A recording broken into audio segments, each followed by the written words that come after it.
Hello, friends, and welcome to Talking with Famous People. My name is Host Eric.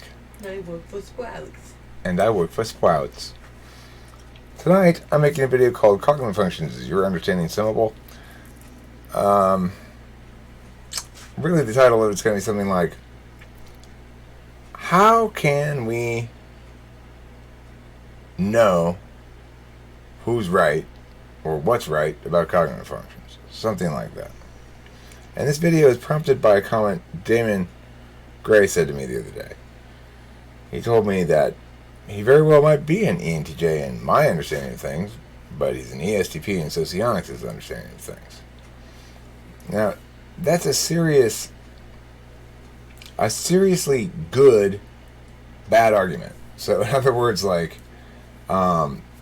it's tricky to unravel what's wrong with it, but it absolutely is missing the entire point to think that that could possibly be the case, that two different models might both legitimately draw different conclusions or use different names or whatever. So here, let's go through this real quick, and I'm not going to waste a lot of time on explaining a bunch of stuff because I want to get through this in a reasonable amount of time. The status quo: typology folk are seekers. Ours is a community of questions before all else. So I'd like to begin by highlighting some that might resonate with you. Number 1, what makes us who we are? Number 2, why do some people speak and act so differently from others, even in the same family? Number 3, how can we define something as vague as personality? Number 4, do people fit that easily into boxes, really? Number 5, how does my own type inform my dealings with the world? Number 6, if I'm an expression of a type, do I really make my own decisions? Number 7, whenever someone tells me my type, aren't they just trying to deny me my unique personhood? Number 8, in some ways I identify as one type and in some ways with another. Can I be a hybrid of some sort? Number 9, how can I know for sure about my type when there's no objective test? And number 10, so many people out there have their theories, but there's no way to prove any of them. Doesn't that indicate that it's all just arbitrary? Let you muse on this for a second while I pull this bong.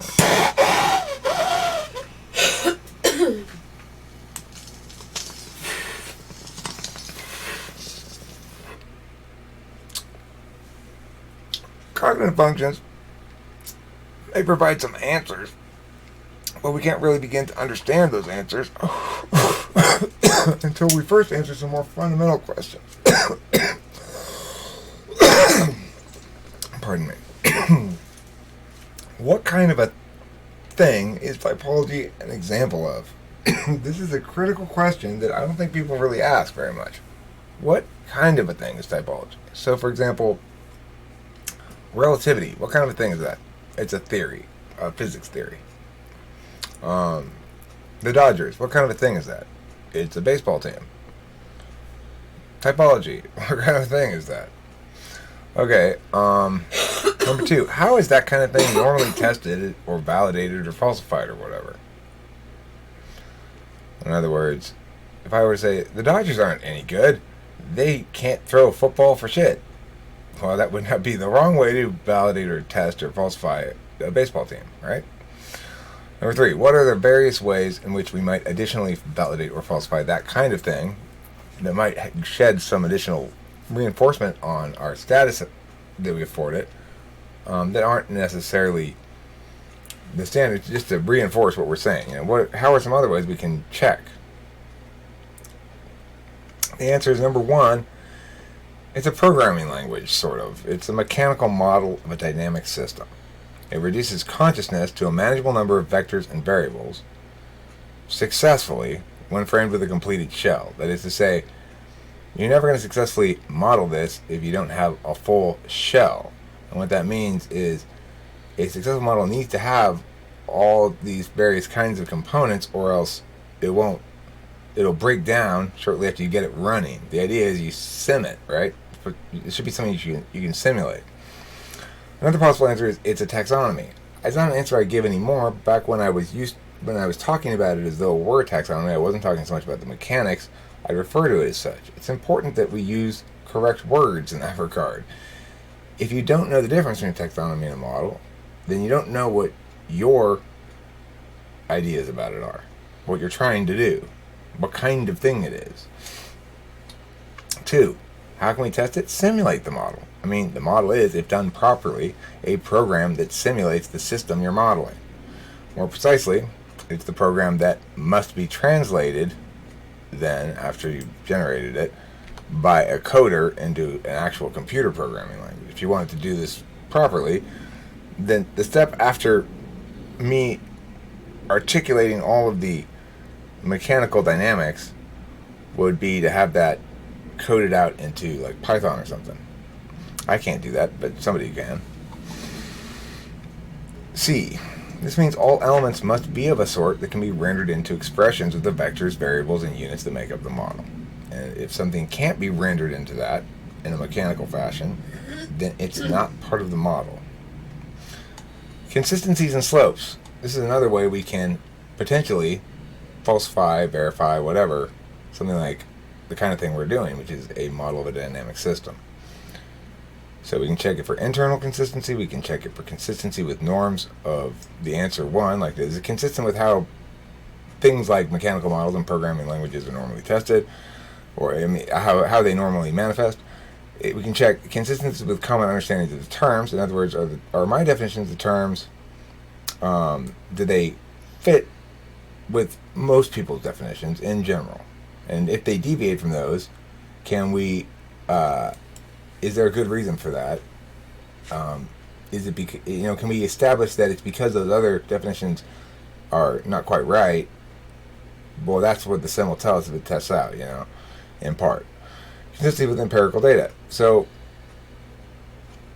if I say that ENTJs have polar SI and this behavior is indicative of that, or these kind of responses are indicative of that, then that means we should be able to get some other people who are ENTJs and test that and say, okay, is he able to do this behavior, or does he have the same kind of behavioral indication of that blind spot that the other person, the other ENTJs have? Now, of course, the tricky thing is, how do we know they're an ENTJ before we run that test? Well, that's a harder question, but surely we can find some people out there who are sort of textbook ENTJs, test them with that question, and yada yada yada. Frequency of need to reconcile incompatibilities. So if you've got incompatible definitions, for example, if you define this in such a way that it actually ends up doing some of the work of something else, and then there becomes confusion, and well, how do we know what thing does and what work it? Well, you got to actually construct the whole model properly. Inclusion of arbitrary or unwarranted elements. Are there elements in this that aren't operationalized, that don't get reduced into terms that the model can work with? Translatability. In other words, I should be able to translate, well, this is part of the arbitrary thing. I should be able to translate any given concept that I'm using into a mechanical rendering of the vectors, variables, units, whatever of this model. Responsiveness to and seeking scrutiny of critique. You might choose to judge the model by how it's being approached intellectually. So you might say that a model that's being approached intellectually by seeking critique and scrutiny in order to test it is more likely to be right than one that's avoiding such scrutiny. I, argumentational primacy in practice. You could say, well, when utilizing Model A versus Model B, which one usually wins if you're arguing the two against each other? That could be a way you do it. Completeness of frameworks. You could have an understanding of what it will require to have a complete framework and say that's a prerequisite, for example, to give anything validity, and then that would be a good criterion to be a binary criterion, for example. Or just rhetorical slope. How difficult is it to make the argument that a given thing is correct? Things that are more difficult to argue typically are less true. Things that are truer have flatter rhetorical slope, therefore. That is to say, they're easier to argue. Okay. So, now, how to model a dynamic system, then, requires us to take a different kind of approach to cognitive functions than many people in the typology community take. Axioms, for example. Axioms provide us the ground level constraints upon our model. They establish the unbreakable rules with which everything else in the model must conform. They also set out our first actual bits of the programming language. In other words, they include operationalized terms. Axiom of intentionality. Observation supervenes upon intentionality. That means there is no observation that is unintentional. And what is the purpose of designating intentionality? Well, in this instance, what it's saying is, for the purpose of this model, everything has to be a decision. There's nothing that is undecided. You might be surprised by things, but there are no behaviors are willless. Now, I can think of an occasion. One time I did salvia. I guess I did too much of it or something, and I blacked out. Like I have no recollection of this, but apparently I got up from the chair I was sitting in, walked into this guy's kitchen, and started talking to his wife. I have no recollection of this at all. That kind of experience is not accounted for in this model. None of those kind of experiences that are non-intentional get addressed here. That's what that means, basically. The axiom of directivity, all intentionality collapses to can be expressed used in terms of the prime directive, which means intentionality is constrained in that it always works on the side of aligning expectations and experiences. This is the axiom of primacy, or the prime directive. An observer always both intends and wills that expectations and experiences align. Was it 2 a.m. and she was in bed? And next to her husband when you went in to go talk to her?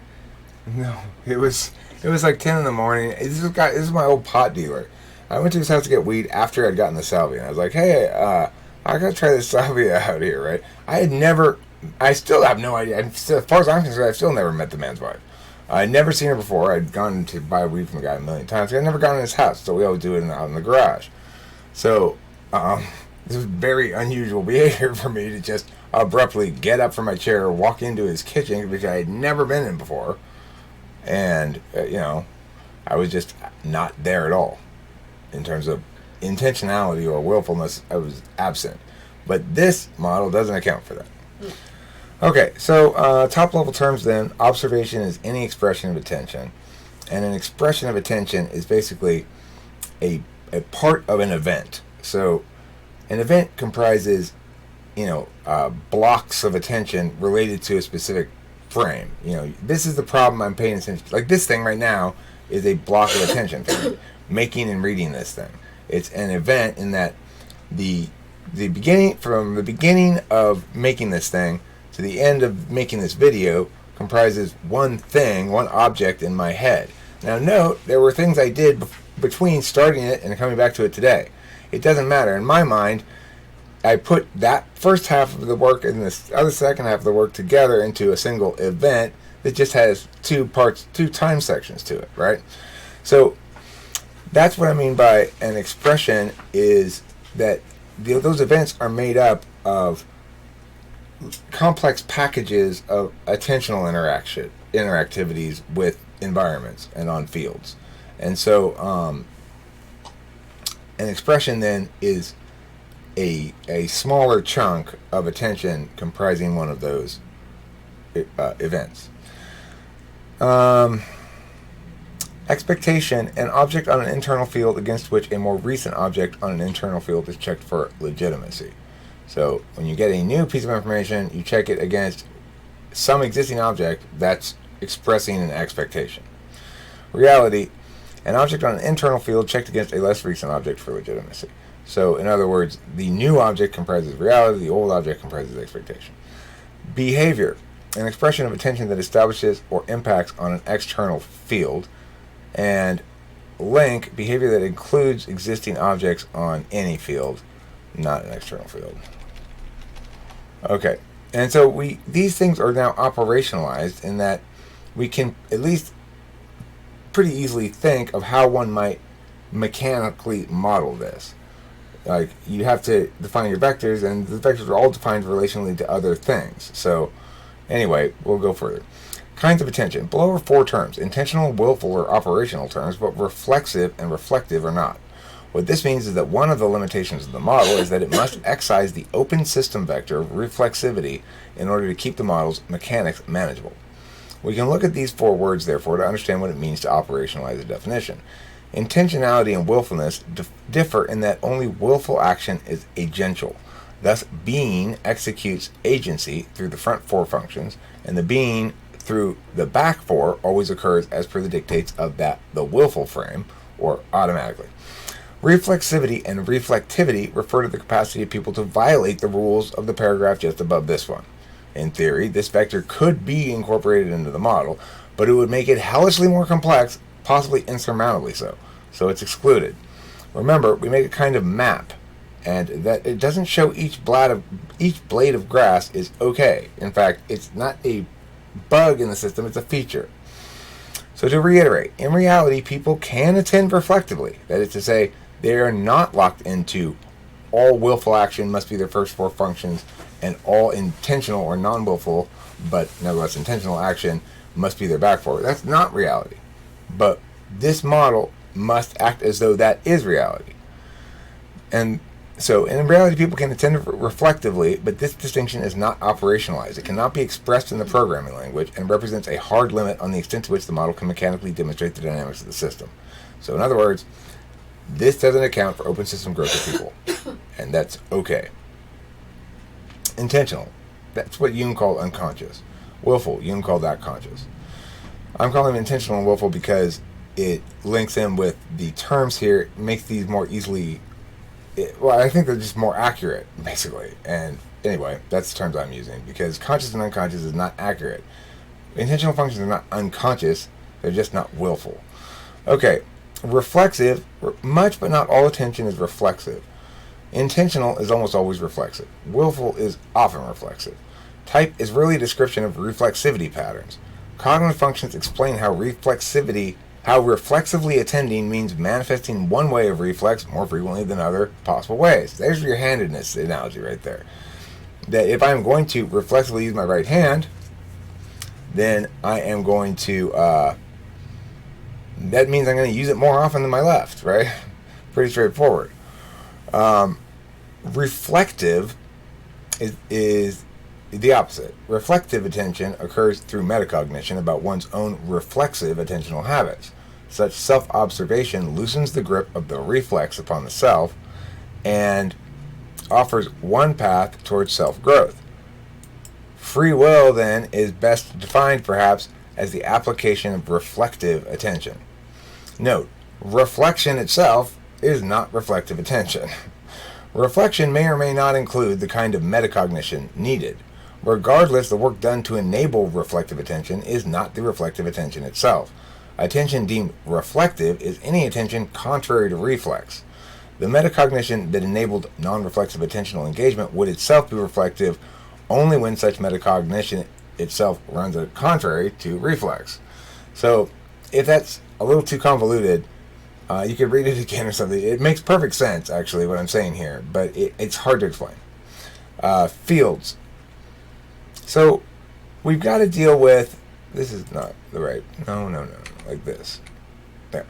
So, we've got four fields in which further constrain how individuals interact on a function level. So, since we're modeling this, every person or every agent in this model is going to express their self according to these configural dictates. Fields. External physical, that's the world of stuff. Internal physical, that's SI stuff. It's like your own body, how you feel, whatever. External meaning, that's the world of words spoken aloud and other information put into the world such that other agents can access it. And internal meaning is stuff that's occurring in your head that's not put out into the external world. So those four fields will work in conjunction with our function definitions to both limit what a function might mean and to adequately allow it to be operationalized, to be represented in put, get, receive kind of shit on these fields. These fields, working in conjunction with those other distinctions, comprise the constraints on the configurations that keep them distinct within the system that will then be simulated. Objects. So there's lots of different kinds of objects. Everything can be rendered into an object of analysis, and everything is as soon as we talk about it. So it's important to remember that we're not actually attending on the external physical plane. We are attending in ways that impact that or do stuff to it. We are always attending. Attention is an internal process. We can choose to externalize our attention by doing stuff to stuff, people, words, whatever. But no cognitive function ever occurs anywhere but inside of an individual. So lots of different kinds of objects. Distinctions of matter, space objects. In addition to regular space objects, number 4, there are 3 categories of people. Now, everybody is an observer, an agent, and a subject from an objective third-party perspective. But what I'm saying is, from my own perspective, I'm an observer, and people who are expressing agency in general can be called agents. Subjects are people who are doing action right now, and objects can be people who are subjected to action, so they are the object of the action. So these terms have very precise distinctions, and it's important that we use them properly. Distinctions of meaning, time objects, these are basically all the objects of analysis that we were talking about. Framework level, data sets. We're talking about data sets here in the sense of there are going to be objects on the field that provide specific kinds of meanings, like, say, a set of words, or an event that you link to your own, again, back to expectations, so that these data sets provide us the fodder about which we compare expectations to realities. Systems are grammars within a field. So a physical system might be the grammar of a car engine on the physical field. The grammar of the car engine is distinct from the grammar of the physical field. It's got its own particular grammar, and that would be called a system on a field. Okay, processes are the way that it's the as it's happening event of the expression, and displays are the expression after it's happened. On a case level, sort of, within the case level frame, there are entities, which are basically any kind of object with a distinct identity. Okay, that could be a poem, a book, a set of words, an event, or whatever. Events are kinds of entities. Meanings are generally not entities. So a meaning might be a few sentences I say in the middle of this thing. That's not a video with the title and everything. That's just part of something. So that's the main difference there. Is meanings are part of expressions. They're even smaller than expressions. Agents, that includes observers, subjects, and objects. So, every person is an agent. Only I am an observer. Now, from your perspective, you're an observer. But from my perspective, only I'm an observer. From my perspective, you're a subject. But we're both agents, okay? And then if Joe is kicking you, then from my perspective, you're the object. Functions, I didn't list them here, but that's part of the case level thing, is functions are processes executed by agents on a field. Impacts are changes to objects on a field, or sometimes the field itself. Dimensions. There are 2 dimensions, physical and metaphysical. Each dimension has 2 fields, internal and external. So to overly simplify it, physical internal SI, physical external SE, metaphysical internal would be NI, metaphysical external NE. Those are your knowledge actions. And physical internal FI, physical external TE, metaphysical internal TI, metaphysical external FE. Those are their native fields. But remember, that's oversimplifying because they're not constrained by that. It's not a constraint. It's a mitigator of sorts. Vectors. So the key thing in any grammar is you got to have some vectors. How does force move about the system? And in this, put, get, receive, interface. Put is to establish or impact objects on any field. Get is to calculate relations between objects on an internal field. Receive is to include an existing object in an intentional expression. So you can put on an internal field after existing object in parentheses, but usually receipt is in close conjunction with interface. So that engagement with the dynamic system is the process of including existing objects with new objects and an intentional expression within an event that is operating with a dynamic system. Either FE, a social dynamic system, or TE, a non-social dynamic system. Manners of attention, then you could call act, deliberate, interface, know.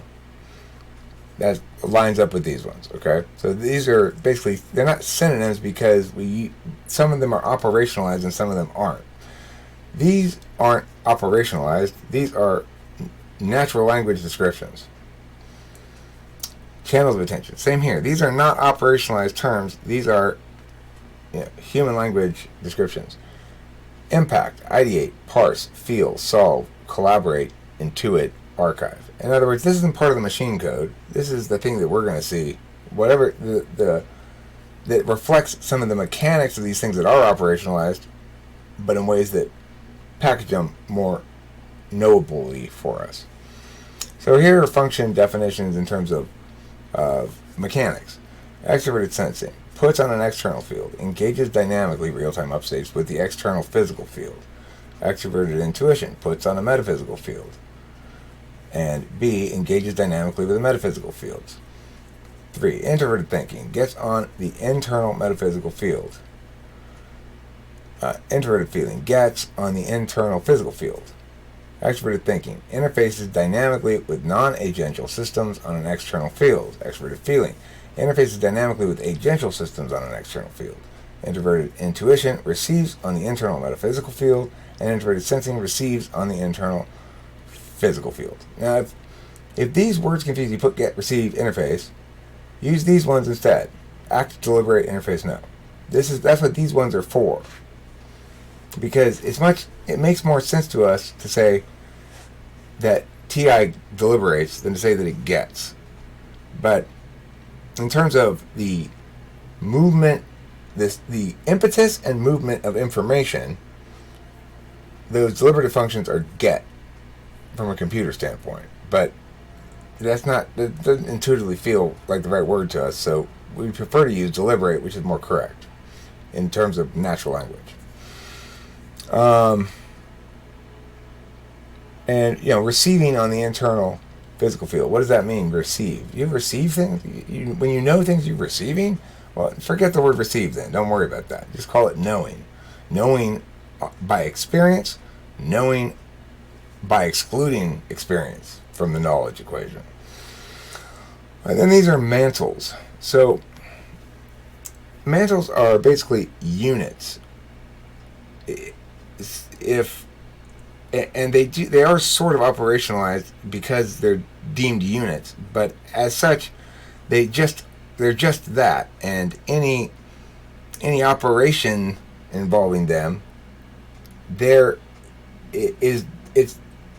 it's defined. It's hard to say what I'm having a hard time expressing this, but anyway, weight. These are things you can count about or describe something as in terms of degrees of it. You have a lot of weight, a little weight. You can have a lot of nativity. You can either be native or non-native. So that's a function, right? Like, well, this is native to this field, for example. It's an accurate description of it, and it does describe something that's real, but it's not operationalized in quite the same way. You see what I'm saying? Willfulness of attention, that's descriptive of slots, basically. And reflexivity of channels, I'd say channels of attention, which are up here, the extent to which those are reflexive, that's something that's slot related again. Because remember, we don't keep We don't allow open system reflexivity to come into the equation. So reflexivity is just a description of slot relations in the system. Dynamism of systems. That refers to what it's just is it a kind of thing that that a given function is appropriately angled towards. One thing you can match it with is dynamism. So it's really a mantle, I guess. Dynamism. Oh, it is under mantles. Yeah. Okay. Fine. Rate of update. Instead of saying strength, we should really talk about rate of update instead of strength and weakness, because the reality is some functions update much more frequently, at real time basically, and some of them update much less frequently. Instrumentality of constraints. So any given relation between two functions comprises a constraint upon both those functions, and instrumentality is a way of describing relations between functions, such that one function may be instrumental to another. In other words, it serves the other. One comprises the frame and one comprises the contention level. Slots and values. Dominant is your implicit value. Tool, instrumental value. Scorecard, absolute value. Seeking delegatory value, by which I mean it's something you think is important but you don't want to do yourself. Ignoring absolute value for the external is scorecard's absolute value internal. Demonstrative is the inverse instrumental value. I think that's the best way to put this. Now remember, 6 slot is the trickiest one to say anything firm about, because I believe it to be the most impacted by the aspect quality of the type. I'm not going to explain that further because this video is playing long already. Polar, confused, blind, exotic. Remember, it's not super weak. It's just not attended to willfully. It's almost entirely will-less. That is to say, when you try to apply your will towards it, you flounder miserably. But it doesn't mean it's weak. I can have very strong feelings, for example. But it's also kind of exotic in the sense that there's an allure to it. We find it alluring. Like, I find FI alluring. People are going to be like, wow, I wonder what's going on over there. A little bit about their polar, you know. That doesn't necessarily mean it's weak. Balanced. Your balance function or your 8th slot function, your unconscious tool function, another thing I like taking the calling in now, is a sub-instrumental value. It's instrumental to your implicit value, which is instrumental to your absolute values. So it's like twice removed. Okay, and that's this video. And this is what a model that you should, if you want to say, okay, why should I respect this model more than some other model? It's because, number one, it tells you what a model is. Number two, it says, here's what I'm saying the model should do. And if my model is correct and successful, then it should be able to be simulated in the fashion that I've indicated here, right? Number three, you can see here that if you don't distinguish between kinds of terms, those that are operationalized and those that are not, then you're going to get lost in metaphor real easy. And it's critically important that people understand whatever words they have that comprise their understanding of cognitive functions, that it's not enough to understand what those words mean. You have to understand what kind of words they are. In other words, what they're doing in your analysis. So the problem is, that's not what people are generally thinking of, and certainly not what some of the wronger of my competition is thinking of. If you're comparing, for example, Dave Superpower's approach to cognitive functions to mine, then I would say the best thing anybody could do is to ask a bunch of questions to that person. Challenge him. Challenge him as much as you possibly can. Throw out any possible contradictions you can see. Any problem with it. Challenge him. Is that metaphor, or is that a concrete empirical link there of some sort? If it is a concrete empirical link, does it link to something other than your own observations? And ask those kind of questions.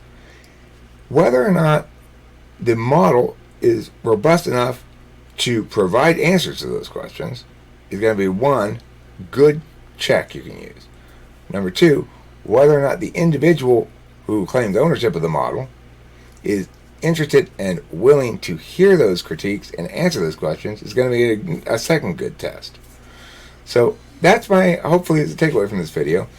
And this is not complete at all. You couldn't make a sim from this yet, but you can if you're an intuitive, and if you're an NTP or NTJ or something, then you can probably get a pretty clear sense of how this thing is going to, how it works and how it would work. And I will try to make it more robust, but I'm not going to do all the work to actually lay out all the algorithmic relations that would be necessary to make a big sim. I'll do the skeleton of that shit, and if somebody actually wants to do the rest of it, go for it. But I'm not into,